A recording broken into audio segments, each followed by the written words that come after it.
What up, fam? It's Coach Vassar. Thank you for joining me with OTF Audio Daily Beats. As always, if you're new to these, thank you for tuning in, listening to me talk about these workouts. If you find value in them, information is in the description to support me. We're coming to you from my studio's office space and storage closet, so apologize for the mess behind me. We're going to break down Tuesday, May 6th. This will also repeat Sunday, May 25th. We're going to see endurance on the treads, power on the rower, and weight floor. As always, we'll talk about the key concepts of the 2G, break down the 3G as well, and then get you on out of here. So for today on the treadmills, we're going to see 3 blocks, 1 goal. Cover as much distance as possible and aim to match or beat each block. On the rower, you have 4 1-minute rows. The focus on building distance and try to match or beat each round. And then on the floor, you have work and active recovery. Non-stop movement with a mix of power and active recovery. For today, just dumbbells are being used. If you want benches out for options, great choice. But if you don't have the space for that, put them away. Looking at the treads, we're going to see 3 7-minute blocks with a 75-second recovery between each block. They're going to be set up very similar. Each block is a tread for distance with the clear the OT Connect screen at the start, check and remember distance at that 7-minute mark, match or beat from that previous block. Okay, so what do you do in block 1? Can we match or beat in block 2? And then block 3, can you match or beat block 1? Or if you went further, personal challenge, maybe can you match or beat block 2's distance? Now, think of this almost like a pyramid situation, because what we're going to see is in block 1, we're going to increase the duration of the push. And then in block 2, the goal is 1 pace that we maintain. And then in block 3, we're going to decrease the push. So almost like a pyramid, okay? When it comes to block 1, we're gonna see a 30-second push, 1-minute base. Push will then go up to 1 minute, and then also 2 minutes. So the push doubles in duration. The base is always a minute, and then you finish with a 30-second all out. When you look at the actual time of work to recovery, there is only 3 minutes of active recovery at base, and then 4 minutes of push and all out. Okay. Personal opinion here, even though they start aggressive with a very short 30-second push, I would keep it on the conservative side so they can maintain that as they go through to eventually the 1 minute and then a 2-minute push. So they say power walkers 8% or greater, joggers and runners, I'd keep them about 1, maybe up to 1.5 over their base, nothing too crazy. Heart rate trends up, maybe hits high green, barely taps into that orange, and then they're in the base. For the 1-minute push, maintain it, and then for that 2-minute push, maintain as well, okay? Bikes and striders alternate between a push gear and a base gear. So 3 gears over base, and then back to the normal base. Now, when we look at block 2, members choose their own speed, match or beat their distance. Now, no major callouts for this one in the daily beat, but the main focus here is we want to try to increase the distance or maintain the distance by holding 1 speed. So what we want to focus on is thinking back to what they did in block 1. They want to pick a pace between their base and their push, but probably closer to that push end because they spent more time in it. So if they did 5 for their base and their push was 6, maybe they hold like a 5.6 or 5.7 for this 7-minute tread for distance, okay? Because it will skew a little bit higher towards that uncomfortable zone. They should be able to collect more distance. As a coach, this is where you come into play of checking in with the members at the 3.5-minute mark. Are they halfway to their distance or more than halfway? Okay, if they're halfway, good, they're on track. They'll match their distance because they'll double what they collected, match. If they're past halfway, then they'll get further. Awesome. If they're not quite halfway, well, they still have 3.5 minutes to make it up. Encourage them to maybe add 0.1, 0.2, or 0.3 to their speed to make sure they can make up that difference and at least match what they did previous block. Okay. Now in block 3, we flip the script.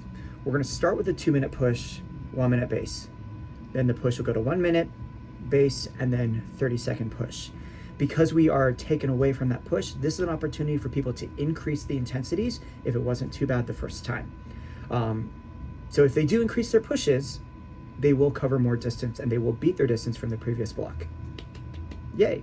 So give them that shout out, encourage that interaction with members, thumbs up if you matched, hands up if you beat. Carol, way to crush it. You did better. Love it. Mike, awesome job there. Include those members. And also remember the bikes and striders are there as well. So include them as well if they were to match or beat their trip distance. Okay. Either way, what we're going to see is in terms of O2 beat response, in blocks 1 and 3, it's going to be that ebb and flow between push and base. So a little bit of green, a little bit of orange, kind of bouncing around. In the second block, if they pick a right pace, it will gradually grab to that orange and then it will stay there and maybe end up high orange as they accumulate fatigue before that 7-minute tread for distance is done. Okay. Now, when we look at the weight floor, we're going to see 3 blocks here as well. Block 1 and 3 are on the weight floor. Block 2 is over at the rowers. Okay. Block 1 and block 3 are set up the same way. We're going to see 2 movements of work and active recovery with 2 rounds. And then members are encouraged to take about 30 seconds of recovery before they go to the next work and active recovery for 2 rounds. Take about another 30 seconds of rest. And then their bonus is they repeat their favorite exercises from that block until time is called. So looking at block 1, we're going to see a split squat with explosive tempo with dumbbells. So 2 dumbbells, 1 in each hand, feet are on railroad tracks, 2 counts down, pause, explosive on that way up, 4 per side. Okay, feet are stapled to the floor, so there's not a reverse lunge. This is paired up with the half kneel in high to low chop. Now for this one specifically, whichever knee is on the ground, that's the side the dumbbell is going to start above the shoulder. So if my right knee's down, dumbbell's on the right side, and that dumbbell is going to cross over the front leg to the hip quickly as I go from high to low, and then control on the way back up. Okay, so once again, whichever knee is down, my right knee's down, dumbbell's on the right shoulder, and it goes to the left hip. Explosive on the way down, slow on the way up. The main thing for these rotational chops is we want to think about rotating through the spine rather than hinging over. So twist the shoulders, and that's how it's going to incorporate the obliques the most. Okay. If they're not able to go down to the knees, cool. They could do this from a stand-in position. From that stand-in position, same idea. They start with that weight on the shoulder. They rotate the side that it starts on. Make sure that foot pivots to protect the knee, and the hips and shoulders rotate that direction. Okay. They have 2 rounds of those 2 movements. Like I said, they take that 30-second rest, and then we're going to see dumbbell clean paired up with the high plank alternating lateral reach. So from that plank position, arm comes out to the side. Try to keep the chest and the hips pointed straight down to the floor. So no rotation for this one. So you think about it, the 2 core movements, we force the rotation in the first one, and then we prevent rotation in the second exercise. Either way, it's going to incorporate the hips and the obliques, just challenge them in different ways. Okay. Now block 2, this is going to be done over at the rowers.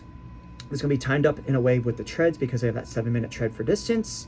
You primarily focus on the rowers. They're going to start with a 1-minute row for distance. They will use a stored program. And then after that 1 minute, they have 1 minute to complete 8 squat jacks. So hop the feet out, drop down. As they come up, pop back up. Okay, they could do a step out squat, take the impact out. Either way, we want this 1 minute row for distance to be more of like a push all out rather than an all out, because they are going to do it a total of 4 times with, in all honesty, less than 30 seconds of true recovery when they're done. Because once they finish that row, they only have a minute to do their 8 squat jacks, catch their breath, and get ready for another round. So they really only have like 20-30 seconds before that next round ticks off. So as far as setup goes for the rowers, even though it's a power day, treat it more like an endurance power setup. So stroke rate would probably be best for most people around 24 to 28. Leg drive closer to 7 out of 10, at least for the first 2 rounds. And then for round 3, round 4, if they have more to give, increase that intensity. Aim for like 8 out of 10 or even 10 out of 10, especially on that last row, to make sure they can explode and be as powerful as they can and collect as much distance as they can. If they start way too hot on that first round, they're going to be so gassed that they're not going to be able to match their distance at all. Okay. Because this is a block where it's not about can you get within 30 meters. No, we're trying to match it. So power output is sustainable. So knowing that and minimal recovery, we have to scale them back slightly so they are not redlining on that rower. 24 to 28 on that stroke rate, 7 out of 10 on the leg drive. Consistent split time that doesn't drop too much, but it doesn't climb up halfway through. Okay. They have 4 rounds of that. So 1 minute row, 1 minute to do their squat jacks. That's 1 round. Round 2, 1 minute row, squat jacks. Round 3, 1 minute row, squat jacks. Round 4 is just the row, and then they are done. They head back to the floor. Now they only have 75 seconds here, so transition has to be pretty quick. Depending on your room's layout, this might be a block where it's more about acknowledging the movements if they don't hustle over to the floor. But we're gonna see alternating single arm neutral grip push press with rotation. So the dumbbells here, they dip, they rotate and press with the opposite side. So if I turn to the left, right arm goes up. When I turn to the right, left arm goes up. Just like with the stand-in wood chop, if they were doing that as an option, make sure that the foot pivots to protect the knee. And then in the video, when they press, it looks like it's slightly out. Try to emphasize bicep by the ear, really work on that overhead position so it is safer for the joint. That's gonna be paired up with the alternating low side plank. So from the forearms, they're gonna rotate, open up to one side, reset, other side. Very tough movement on the shoulder, so doing a high plank is great. So now, once again, forcing the rotation, just like with the wood chop. They're gonna rest for about 30 seconds when they completed 2 rounds, and then they go to the dumbbell skier swing paired up with the dead bug press.